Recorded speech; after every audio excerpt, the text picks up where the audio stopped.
Hello दोस्तों, स्वागत है आपका एक यारों के रिएक्शन में। मैं हूं कविता इंडिया से और आज हम देखने जा रहे हैं प्रॉफिट यूसुफ की सीरीज का एपिसोड नंबर 33 पार्ट 2। जी हाँ, पार्ट 1 में हमने देखा कि किस तरीके से फाइनली बानो जुलेखा ने अपने गुनाहों का एतराफ़ कर लिया, उन्होंने सच कबूल कर लिया और अब शायद नबी यूसुफ वापस आएंगे। बट मेरे दिमाग में सवाल ये है कि क्या बानो को वो सज़ा देंगे, क्या उसमें पूतीफार भी कहीं ना कहीं इन्वॉल्व होंगे, क्योंकि आखिरकार जिंदान में डालने वाले वो थे, या वो बच जाएंगे। आई रियली डोंट नो क्या होगा, लेकिन जो भी होगा बहुत इंटरेस्टिंग होने वाला है।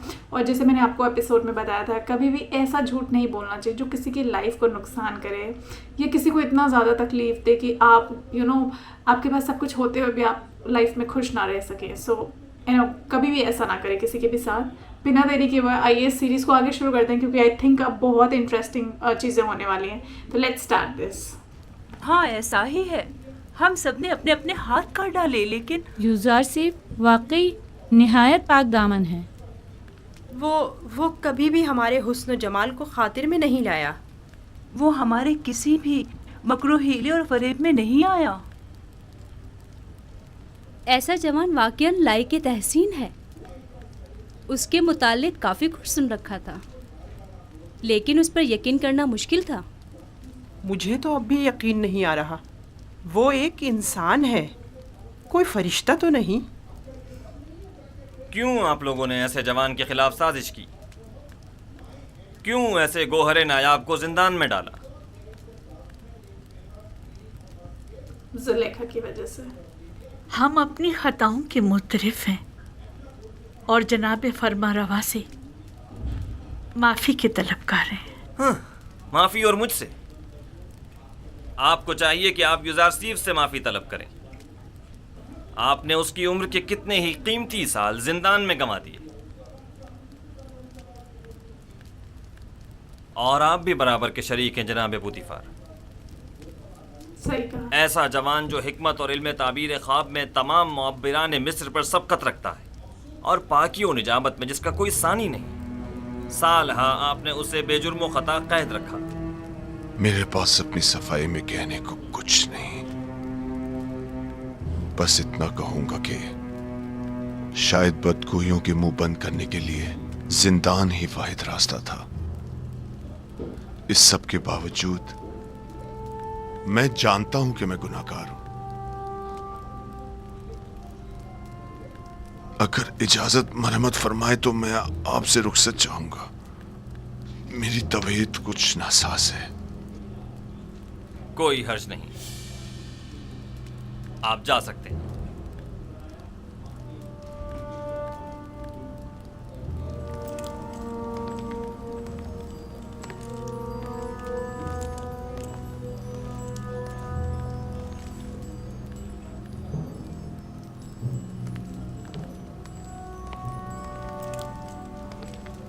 फिलहाल इन खवातीन को कसर के आर्जी जिंदान में डाल दो, जब तक कि इनके मुताल्लिक कोई हतमी फैसला ना ले लिया जाए।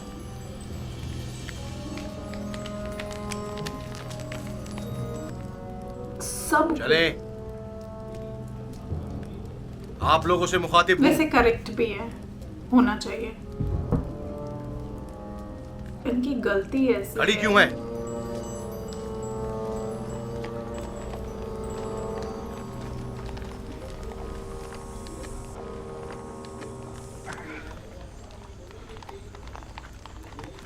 आप वापस जा सकते हैं।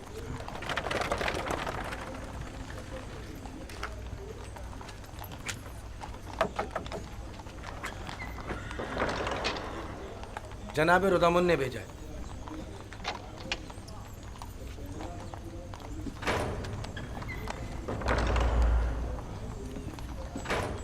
फरमानदे हॉरनहूप। जी जनाब फरमारवा। आप बिना रूस के हमरा जिंदान जाविरा जाएं और यूज़रशिप को मुतला करें कि उनकी बेगुनाही और पाकदामनी हम पर साबित हो चुकी, और हम उन्हें मोहतरम गिरदानते हैं और उन्हें अपना मुशीर और नुमाइंदा खास मुकर्रर करते हैं। उन्हें एहतराम के साथ हमारे सामने लेकर आओ। वाह। हम बड़ी बेचैनी से यूज़रशिप के दीदार के मुंतज़िर हैं।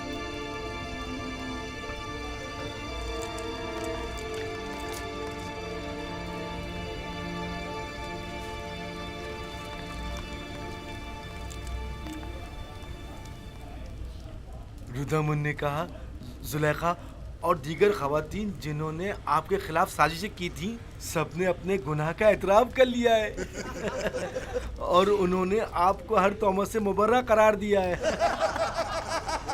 अमुन होतब जल्द ही आपको आज़ाद कर देंगे।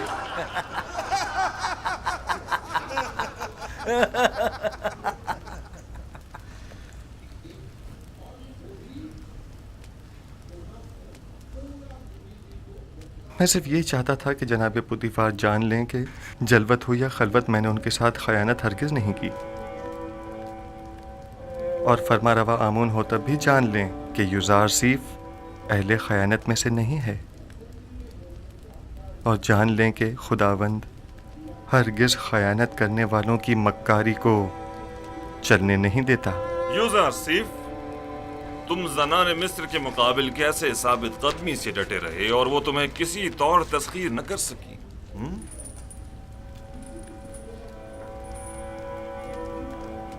मैं अपनी तारीफ नहीं करता और ना ही खुद को ऐब व खता से मुबर्रा समझता हूँ। नफ्स अम्मारा से मुमकिन था कि वो मुझे भी दूसरे लोगों की तरह गलत और नारवा आमाल पर उकसाता, लेकिन मेरे परवरदिगार ने मुझ पर रहम किया और उन ख़वातीन से मुझे निजात दी। मेरा परवरदिगार निहायत ही मेहरबान और बख्शने वाला है।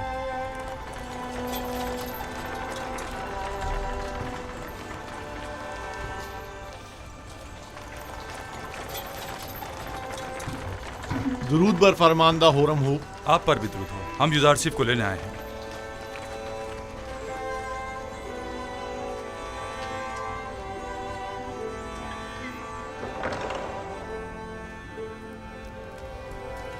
रफ़ा तोहमत के मुतालिक आपकी शर्त पर अमल दरामद हो चुका है। बानो जुलेखा और दूसरों ने अपने गुनाह का एतराफ़ कर लिया है और फिलवक्त जिंदान कसर में कैद है। लेकिन मेरा मकसद उनकी सरजनिश न थी। जनाब आमोन होतब बड़ी बेचैनी से आपके मुंतज़िर है। आपके बगैर अब यहाँ रहना बहुत दुश्वार हो जाएगा। हम आपके बगैर क्या करेंगे? हम अपने अजीज़ों क़रीब की दूरी को आपकी गुर्बत में भूल बैठे थे। आपके चले जाने से एक बार फिर हम बेयार और मददगार हो जाएंगे। हर हाल में खुदा आपके साथ है। जब वो आपके साथ हो तो जिंदान की सख्ती और युजार सीफ की जुदाई दोनों आपके लिए काबिल बर्दाश्त हो जाएंगी। मैं हमेशा आपसे मिलने आता रहूंगा और हरगिज आपको तन्हा नहीं छोड़ूंगा। So sweet. युजार सीफ ने कैदियों के साथ ऐसा क्या बर्ताव किया था जो ये सब उसे इस कदर चाहते हैं? यूज़र सीफ सिद्दीक इन सब का यारो मददगार और रहनुमा और गमगुसार था। आबून हो तब से कहना जिंदान युजार सीफ के बगैर कब्र और वीराने की मानिंद है। उनसे कहना या युजार सीफ को हमसे ना लें या हमें भी उन तक पहुंचा दें।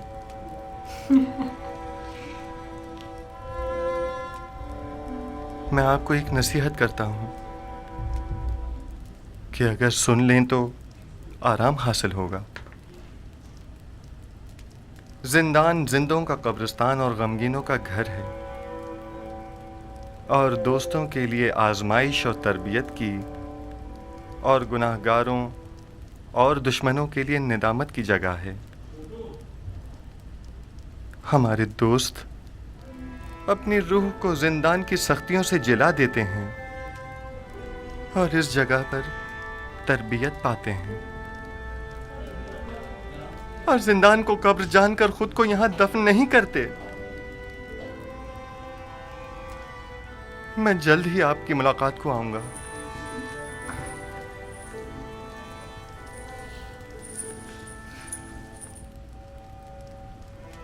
अपना ख्याल रखना।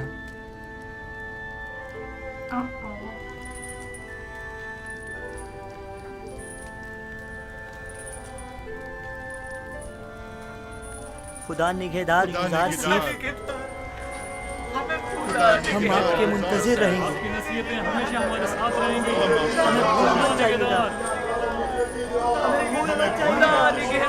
हम आपके मुंतजिर रहेंगे।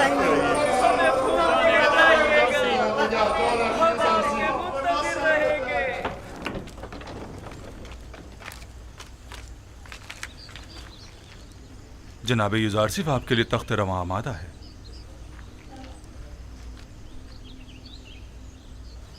मुझे दूसरों के दोष पर सवार होना पसंद नहीं। मैं आया हूं ताकि इनके कंधों से बोझ हटाऊं, न ये कि उनके कंधों पर बोझ बनूं। खातिर जमा रखिए, आप गिरेंगे नहीं। जो भी दूसरों के दोष पर सवार होता है, गिरना उसका मुकद्दर होता है। मैं घोड़ी या बग्घी को तरजीह दूंगा। कोई हर्ष नहीं।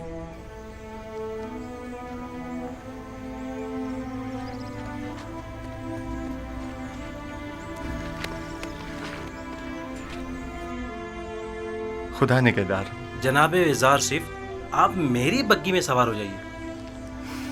खुदा निगहदार। खुदा निगहदार।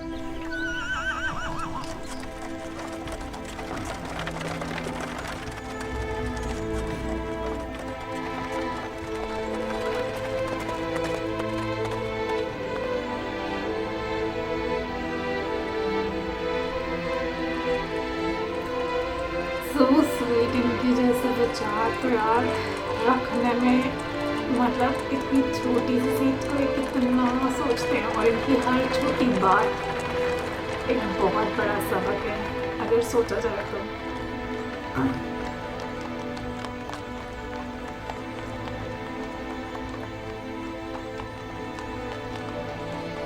It's difficult, but I'll really try कि मैं implement करूँ इनकी values अपनी life में।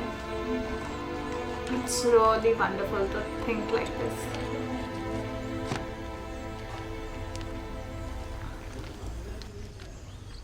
जनाब युजारसिफ, अगर आप पसंद फरमाएं तो पहले गुस्ल फरमा कर लिबास तब्दील कर लें, फिर जनाब फरमा रवा आमुन होतब की खिदमत में हाजिर हो जाएगा। यही बेहतर है।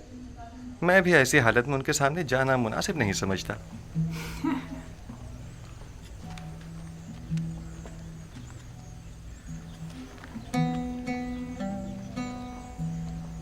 ये कौन था? इन्हें नहीं जानते? ये युजारसिफ है। आमुन होतब के हुक्म से आज ही कैसे आजाद हुए हैं। युजारसिफ? हाँ, हाँ। ये तो यूसुफ का मिस्री नाम है ना? हाँ, सही पहचाना तुमने। यूसुफ, यूसुफ, वो मुझे मिल गया।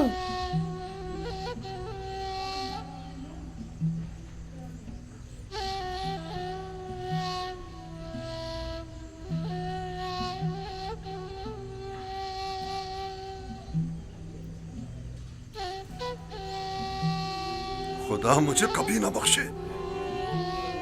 मैंने ये क्या कर डाला? लानत हो मुझ पर कि एक पैगंबर को बतौर गुलाम भेज डाला। मैं इस जिल्लत के साथ कहां जाऊं? यूसुफ मुझे मिल गया।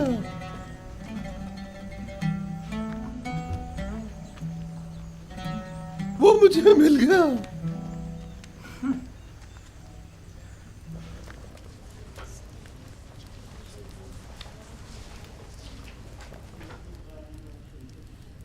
आज जो भुगत रहे हैं तुम्हारी वजह से है। अपनी जिल्लत और रुसवाई का बाइस भी बनी और हमारी भी। और मैं जो कुछ काट रही हूँ युजारसिफ की बदौलत है।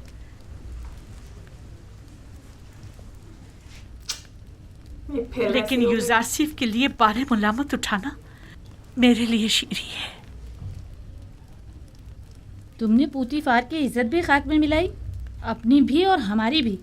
युजारसिफ को भी जिंदान में डाला, खुद को भी और हमें भी। आख माहू को तुम जैसी बेहया को सूली पर लटका देना चाहिए था। मैं तो अपनी रुसवाई पर शर्मिंदा हूँ, ना ही कैदुबंद से रंजीदा। सबसे मैं सिवाय अपनी गलती की माफ़ी तलब करने के कुछ नहीं कर सकती। कुछ तो करें।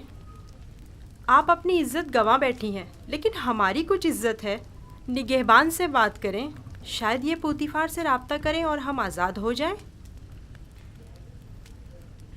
परेशान मत हो, आप लोगों को यहाँ नहीं रखेंगे। कसूरवार मैं हूँ, उन्हें आपसे कोई सरोकार नहीं। कहीं आप हमेशा के लिए जिंदान में न डाल दी जाएं। उसके बगैर तो हर जगह मेरे लिए जिंदान ही है। यहाँ की खूबी ये है कि यहाँ यूजारसीफ ने सालों जो अजियतें सही, मैं उन्हें महसूस कर सकूंगी।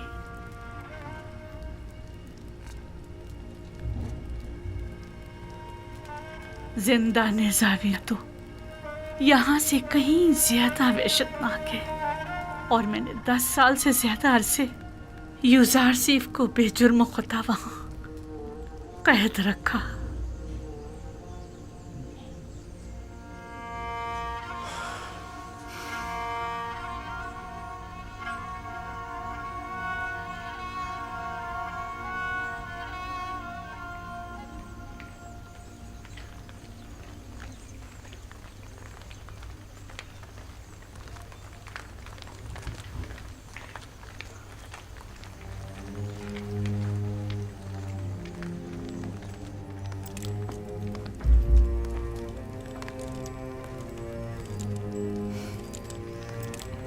मैंने बचपन में एक बार उन्हें देखा था, नहीं मालूम अब वो कैसे हो गए होंगे। आली जनाब और अबूब और जनाब यूजार सिर्फ शर्फ बारियाबी चाहते हैं।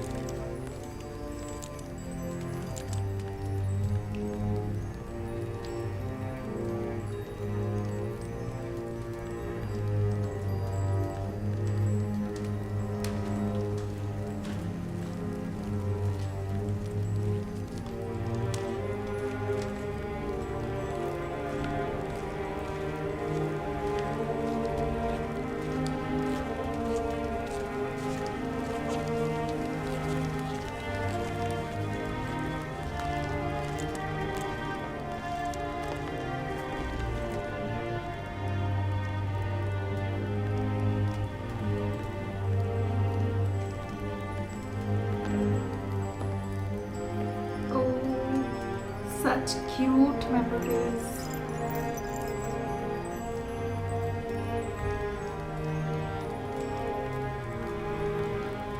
Oh, this is so cute. वही शान बेनियाजी, उस वक्त भी ताज़ीमन नहीं झुके थे। दरूद पर फरमारवा आमून होतर चहारों, दुरूद पर मुअब्बिर अजीम व हकीम दाना यूजारसीफ पर, दुरूद पर यूजारसीफ हकीम व पाक से रिश्ते, दरूद पर बानो अजीम मिस्र। आपको याद है यूजारसीफ, इसी जगह आप पुतिफार के हमरा मेरे वालिद आमून होतब सोम के हुजूर तशरीफ फरमाते, और आपने आमून होतब सोम का दिया हुआ हदिया मेरी गर्दन में डाला था।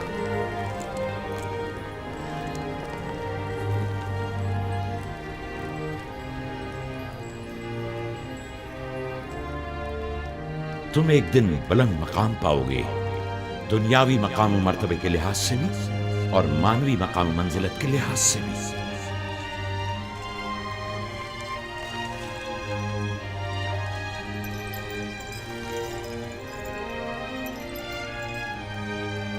ज़नाने तिब्स जनाब यूजारसीफ की इस कदर तारीफ करने पर हक बजानिब थी। ये वाकई बहुत हसीन है। फिर से शुरू। मैंने जब से अपने ख्वाब की ताबीर सुनी थी, तब से आपसे मिलने के लिए निहायत बेकरार था, और जब से आपकी बेगुनाही और पाकदामनी के मुताल्लिक जाना, तो मुझे शदीद एहसास जुर्म हुआ कि क्यों हमारी हुकूमत में आप जैसा आला पाए का मुअब्बिर और पाक सीरत कैदोबंद में रहा। मैंने ज़नाने मिस्र को आपकी खातिर जिंदान में डलवा दिया। मैं जनाब फरमारवा की हिमायत पर उनका मशकूर हूँ, लेकिन मैं ज़नाने मिस्र की कैद और सरजनिश पर राजी नहीं हूँ। आपकी इस बख्शिश व दरगुजर ने हमारे दिल में आपकी कदर व मंजिलत मजीद बढ़ा दी, लेकिन मैं चाहता हूँ कि उनकी थोड़ी बहुत सरजनिश जरूर हो। सो ये बख्शिश वाली बात बाद के लिए उठा रखते हैं। बचपन से आपके औसाफ के बारे में काफी कुछ सुन रखा था, लेकिन जो कुछ देख रही हूँ वो सुनने से कहीं बढ़कर है। मुझे शर्मिंदा मत कीजिए, मैं खुद को इन तमाम तारीफों के काबिल नहीं समझता। एक सवाल मुझे निहायत बेचैन किए हुए था। जनाब यूजारसीफ, आप किस तरह ताबीर ख्वाब देते हैं? जिस तरह आपके इल्म है कि मिस्री मुअब्बिर कुछ मखसूस मंतरों और चंद मोहरों और हड्डियों के जरिए ताबीर ख्वाब पेश करते हैं। तावील ख्वाब वो इल्म है जो मेरे खुदा ने मुझे सिखाया है। मैं इस जानिब खुद कुछ नहीं बताता। तो मैंने सही सुना है, आप आमून और दीगर मिस्री खुदाओं की परस्तिश नहीं करते। जी बिल्कुल ऐसा ही है। Wow, I'm so happy today. I think this is the best Holi for me watching the series and आज इतने अच्छे दिन पे ऐसा एपिसोड मैंने देखा। I'm really so happy. So हमारी होली में भी क्या होता है, होली का दहन आप लोगों ने सुना होगा, जिसमें ये होता है बुराई पे अच्छाई की जीत होती है। क्योंकि जब प्रहलाद जी गोद में बैठे होते हैं तो उनकी बहन जल जाती है हिरण्यकश्यप की, लेकिन प्रहलाद जी नहीं जलते हैं। And in a similar manner यहाँ पे भी हुआ कि बुराई पे अच्छाई की जीत हुई और फाइनली जुलेखा ज़िंदान में है और नबी यूसुफ जो है वो फाइनली मिस्र के खास हो चुके हैं। अब मिस्र के राजा के खास, इससे अच्छा सच में कुछ नहीं हो सकता था। बड़ा मज़ा आया मुझे देख के। अब वो जो फैसले लेंगे या जिस तरह से मदद करेंगे राजकाज संभालने में मिस्र की फरमारवा की, वो बड़ा मज़ेदार होने वाला। मुझे सच में देखना आगे बानों के साथ क्या होगा और नबी यूसुफ किस तरह से फैसले लेंगे। सो उम्मीद करती हूँ आपको ये बहुत मज़ा आया एंड ट्रस्ट मी मैं बहुत खुश हूँ आज होली के लिए। So thank you so much to all of you and yes we had a wonderful Holi. बहुत मज़ा आया, आप लोगों को भी बहुत मिस किया। आप लोगों के फेस्टिवल के लिए भी यानी ईद के लिए भी, जब आपके रमज़ान ख़त्म होंगे तो मुझे आप लोगों से भी खीर और सेवई आई थिंक चाहिए होगी डेफिनेटली। वो तो मेरा हक बनता है आप लोगों से लेने का। चलिए इसी के साथ यहाँ पे ख़त्म करती हूँ इस एपिसोड को। मैं मिलती हूँ आपसे अगले एपिसोड में। तब तक के लिए जय हिंद, नमस्ते, सत श्री अकाल, बाय बाय।